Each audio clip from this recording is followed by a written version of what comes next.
All right, about to walk in the office real quick, but I wanted to do this video here. Thank you, Mr. President.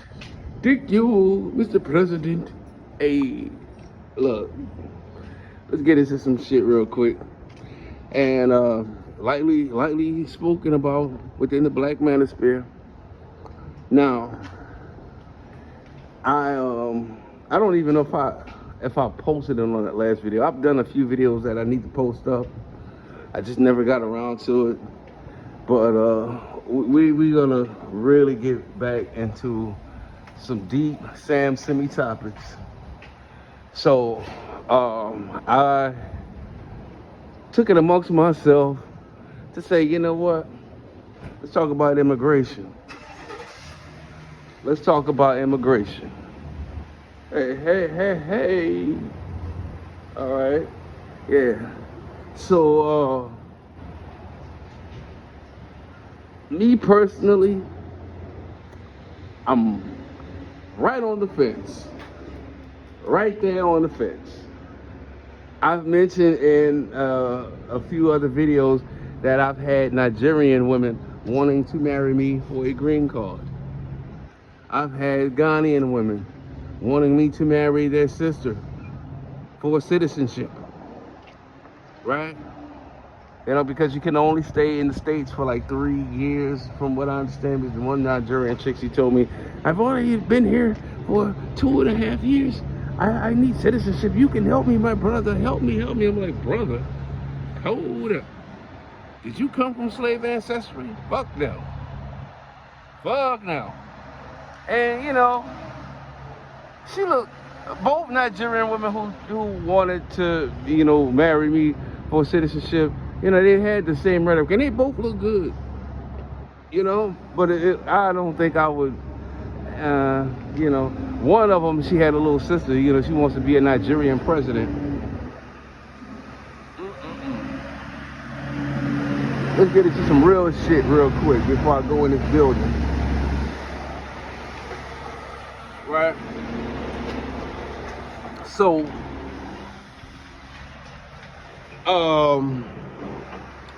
yeah, the way I feel about it, I'll get into my premise. The way I feel about it is because, you know, I support the American dream. I support black men working hard after Reconstruction, throughout civil rights. I support it. All right? Because I know a lot of black men who wanted something better for themselves and for their families. Right?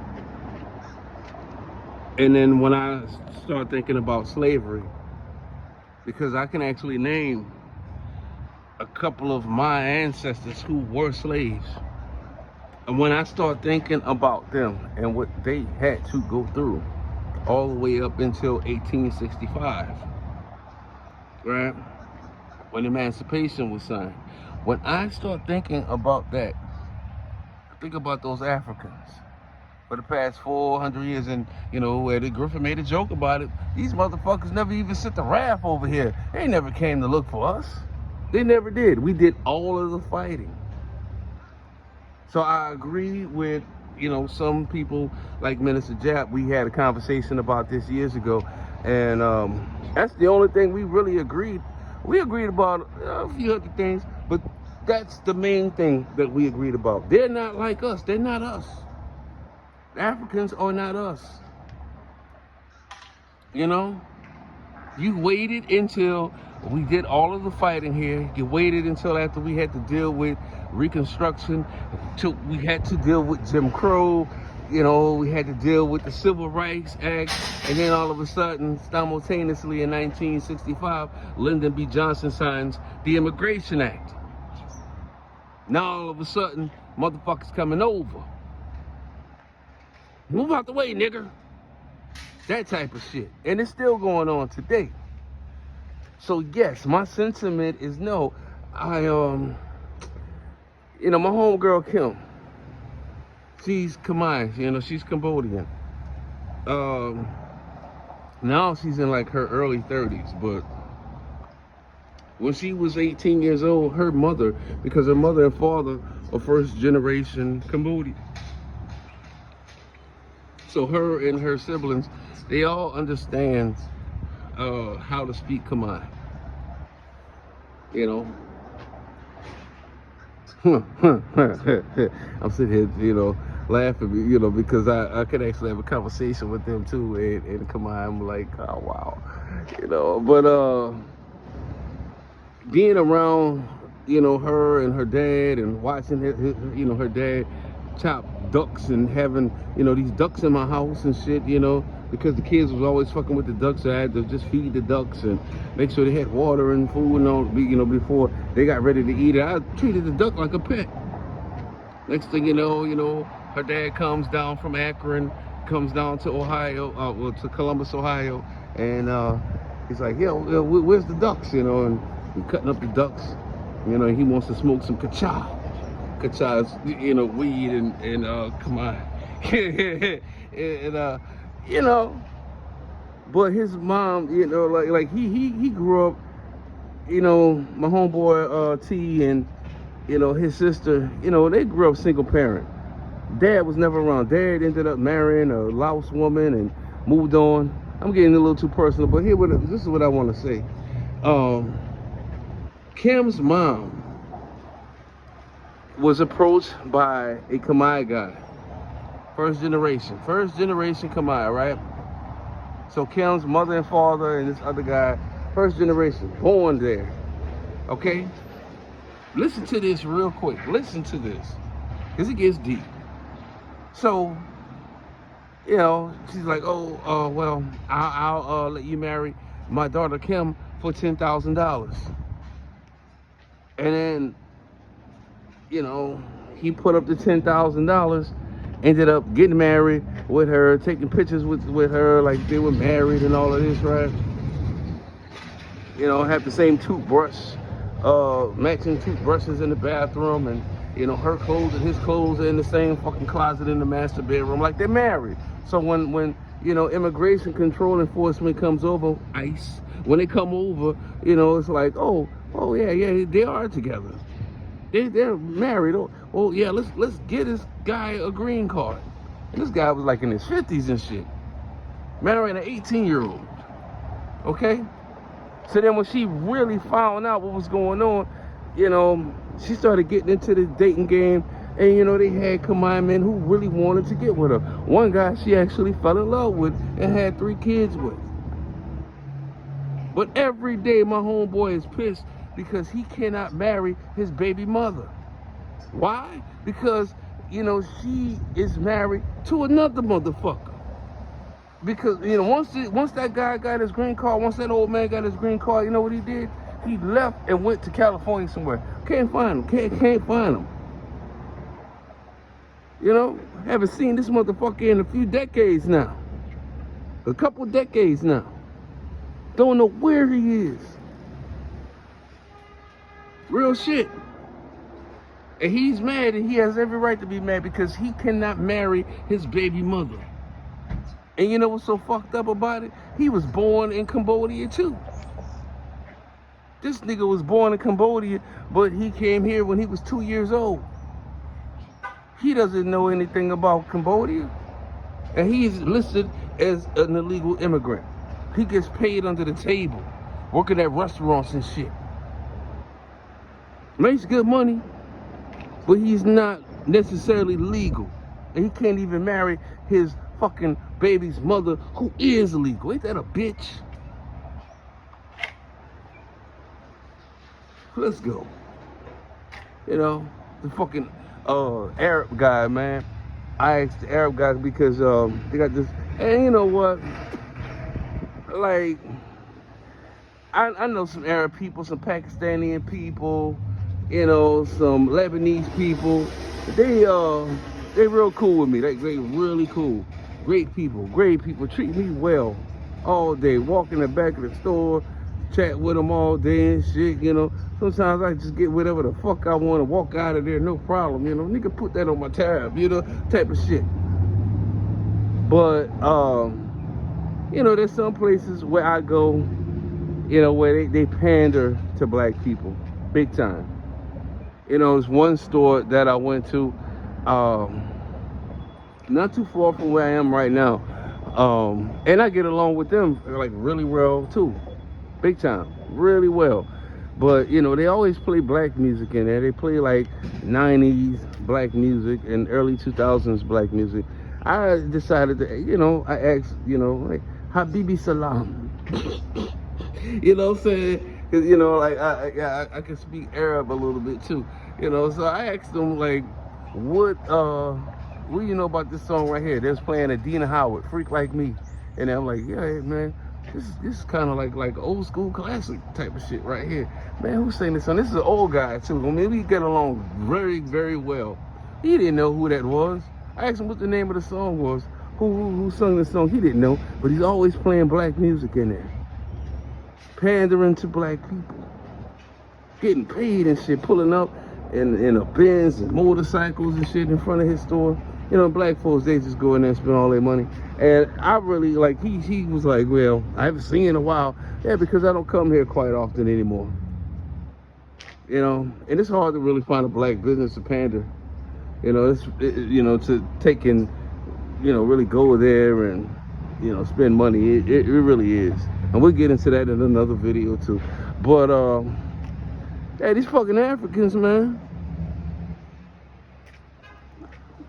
You know, like when we start talking about immigration, all this shit, you know, they're like, oh yeah, we're getting rid of the Mexicans, you know, the illegals, and you know, the Colombians and the Bolivians.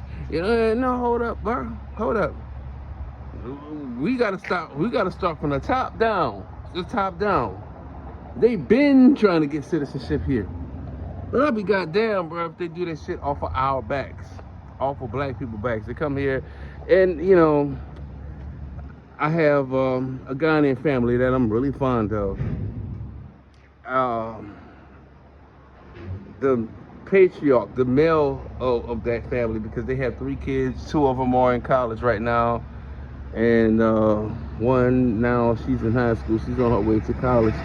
But years ago, you know, my homeboy, and he's much older than I am. He's in his 50s now. You know, late 50s going on 60. But he told me in Africa, in Ghana, they were, these white people, he's an engineer here, and white folks were like, you know, telling him, yeah, you know, if you ever go to America, don't mess with those black guys, those black Americans. All they want to do is smoke weed and pop pistols, and, you know, they cause a lot of trouble. You know, if you want to know anything about them, watch Minister Society. Watch Boys in the Hood. You know, and this is how they are. So they come here with this fucked up ass sentiment, and they treat black people like shit until they get to know them. I've had black people, you know, have that experience, but I've also too have had Africans tell me, well, yeah, you know, when we came here, you know, fresh to America, we were living in New York for like 5 years, and you know, this is what we were told, so we distanced ourselves from black American people. That a bitch. Do I support, you know, the deportation of immigrants? Do I support ICE? Do I support? Yes, I do. I definitely do, because the absence of that would give, you know, us more leverage. And not all you niggas. Just the ones who really give a damn. There's a lot of you motherfuckers don't care about this type of shit. You know, you don't look into this type of shit. They say, oh yeah, you know, the Arab, he's racist. Yeah, you know, the Chinaman, he's racist. The Vietnamese, he's racist. I mean, I've seen in New Orleans, it was Vietnamese stores, and there's like a few like scattered here and there.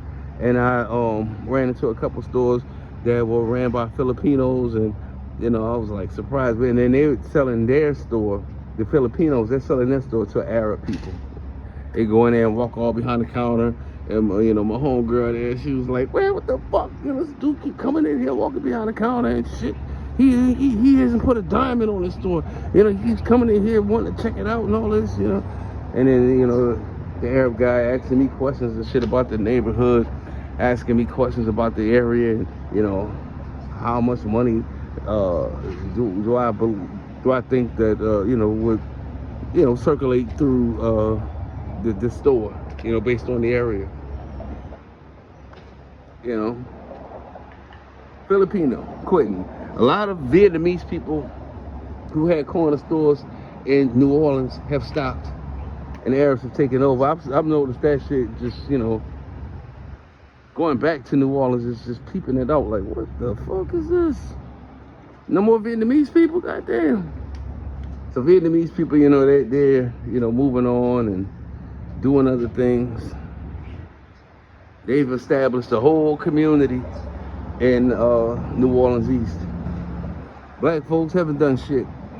Not a motherfucking thing. So I don't expect black people, to really give a damn about the immigration shit, because as long as they're cool with the Arab inside the store, it's like, oh yeah, that's my homie, he's making money behind your back. You gotta catch him too. One guy at the store around here I went to, man, I went there and I just bought like some small items. Should have came about like what, $2 at the most. Actually came up to like $8, and all of a sudden I had to check the nigga, like, and he's like, oh, I'm sorry, and he had to give me the change in cash because I used a debit card.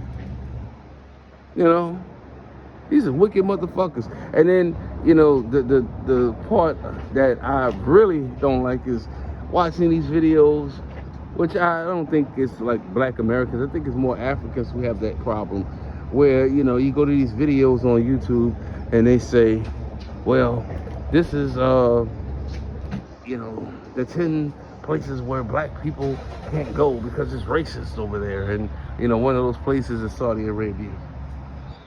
I know a lot of Africans and a lot of Nigerians that go to Saudi Arabia for their, Mecca pilgrimage, go there quite often. I think that's the problem. It's not us. It's not black Americans. They can't go to Dubai. I have Filipino friends who have problems in Dubai. I do, because they're Filipino, and, when you're from the Philippines, it's like a very impoverished area. Very, very, very, very much impoverished area. So they get treated a certain way because they come from a community that doesn't, provide any resources. It's more import versus export there. So when they go to Dubai, for jobs and, just a decent way of living, they're shunned upon. Well, black Americans, we don't have that problem. My travels, I haven't had that problem. There's another place they said, that black people are unwelcome is South Korea. I find that to be untrue as well. Just me,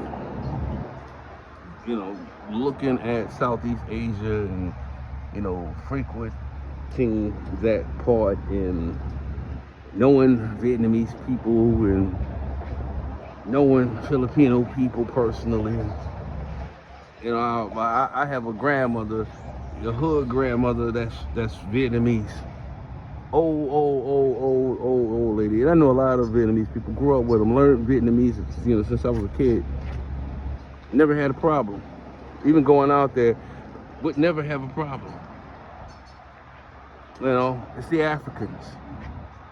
It's the Africans. And I'll shut up, man. But my homeboy, out in Chicago, we had that conversation, about Africans not being like us. They're not. They're far from it. I understand the sentiment. I really do.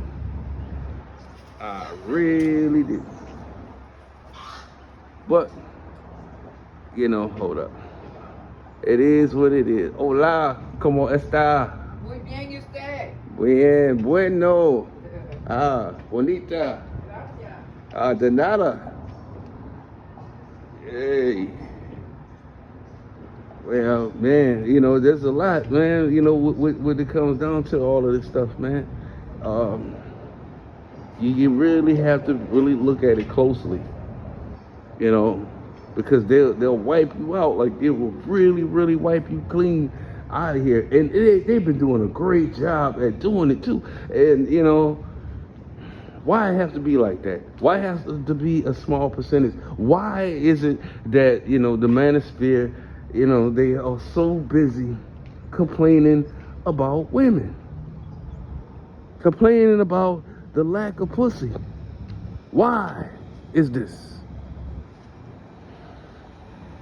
When you have bigger problems to deal with, bigger problem. It's a war out here, man. It really is. Like, it's a crazy, crazy, crazy war. Why? Why are you guys doing this every day? I'm not getting any black pussy. I'm pissed. I'm mad. Nigga, you mad about that? This video here, because I know a lot of videos I didn't get a chance to post. I think I'm gonna post this one right here. Wow, I'm not even done. But what is these? Because those Nigerian women, they'll get pissed when they find out that you're not gonna marry them. You know, they'll you know, sit there and try to, you know, talk. Oh, I need your help, my brother. I mean, you know, you're helping out one of your own, one of my own. I don't tell her that. I'm thinking in my head, one of my own. You know, are you serious? Are you serious? You know. No. Being an American, at that point, I was like, man, this is a fucking privilege. This is a privilege. No fucking way. You know, and she's like, hey, you know, if you help me out, you know, we could possibly get married in the future. I don't want to marry you. No, I don't want to marry you. You know what I'm saying? I was looking at her like, I mean, yeah, you know. Shut up, Sam. Shut up. I mean, yeah, I could fuck. Shut up, Sam. Y'all know I wouldn't marry her. You know what I'm saying? You know, I wouldn't mess with her. Oh, man. So much. I'm not even done. But I don't want to make these videos too long. What else, man? Yeah, everybody trying to get the green card. Everybody. And I said this before. I took one video down back in 2019 when I said that Africans aren't like us because there were Nigerians that were watching my channel. And I was like, and they had some Ghanaians and some Sierra Leoneans that were watching my channel. And I was like, man, shit. Let me go ahead and take this down. I don't want to offend anyone. I don't, because they're all right people.